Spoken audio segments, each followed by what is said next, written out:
I was 15, small for my age, and already used to navigating life on my own in subtle ways.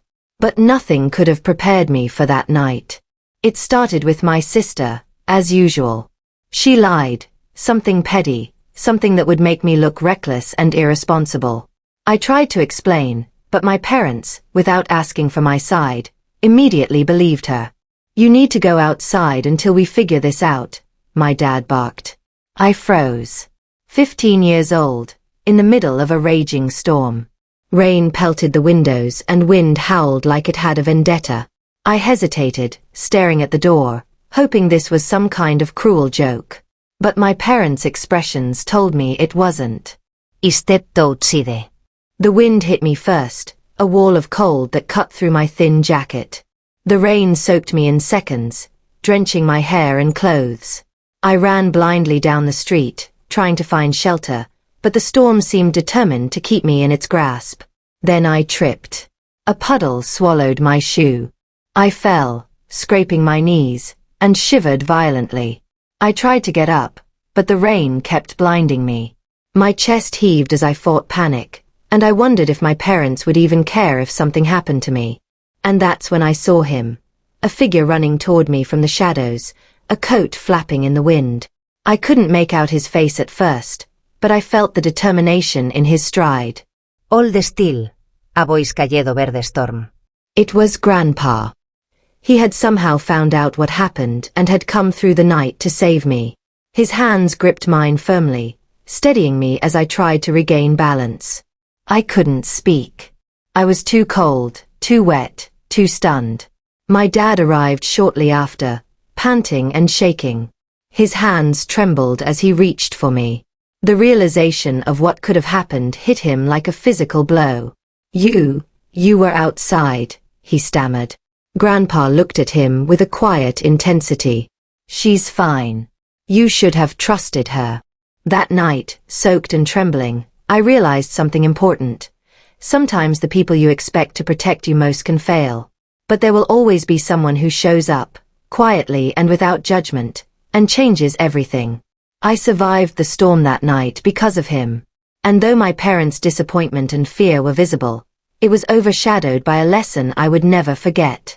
Protection isn't always about authority or fear. It's about presence, courage, and the willingness to act when it matters most. I went home that night, shivering but safe, understanding more clearly than ever that resilience isn't just about surviving a storm.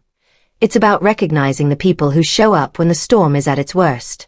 The days after that storm were heavy with unspoken tension. My parents had seen what could have happened, yet nothing changed immediately. My dad's hands still trembled when he recounted the night, a mix of fear, guilt, and frustration. My mom was quieter than usual, avoiding conversations about the incident.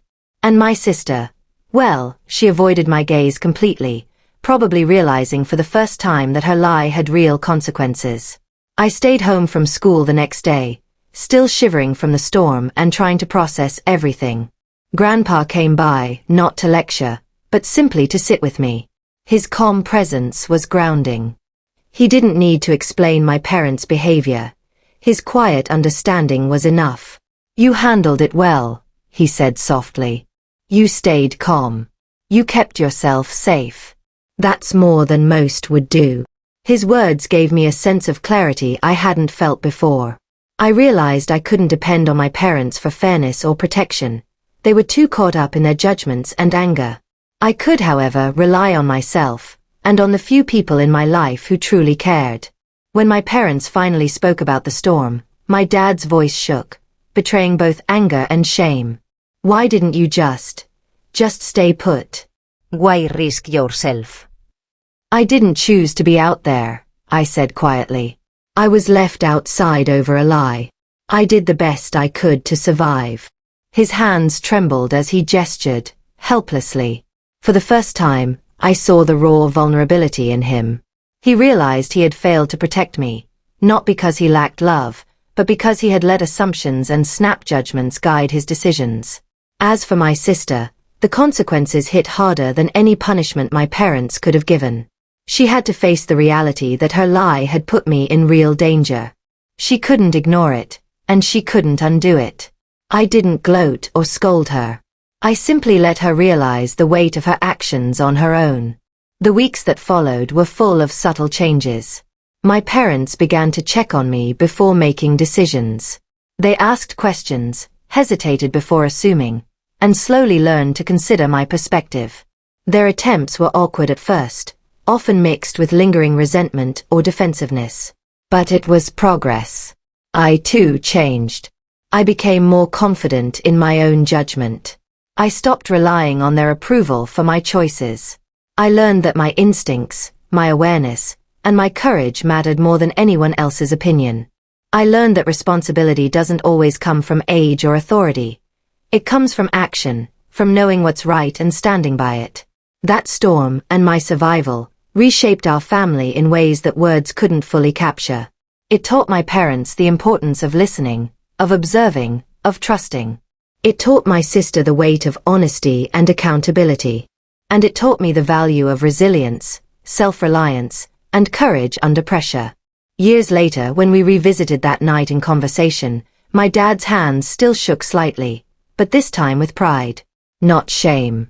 "You were strong," he admitted quietly. "Stronger than I ever expected." I didn't need to say anything. The lessons had already been learned. The roles had shifted. That night wasn't just a storm, it was a turning point. A demonstration that courage isn't measured by size or age, but by the choices you make when fear and danger are unavoidable.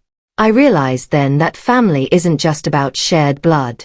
It's about showing up when it counts.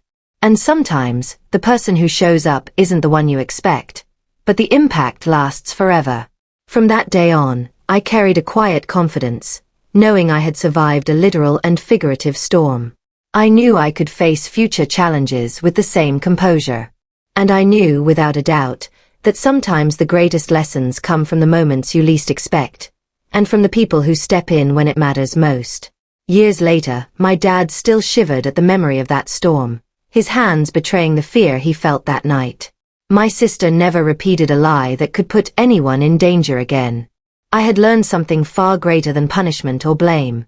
Resilience isn't about who scolds you, it's about who shows up when it matters. Grandpa's presence had saved me, but it also taught my family a quiet lesson about accountability and courage. From that night on, I walked taller, knowing I could survive the worst storms, both outside and within my own home.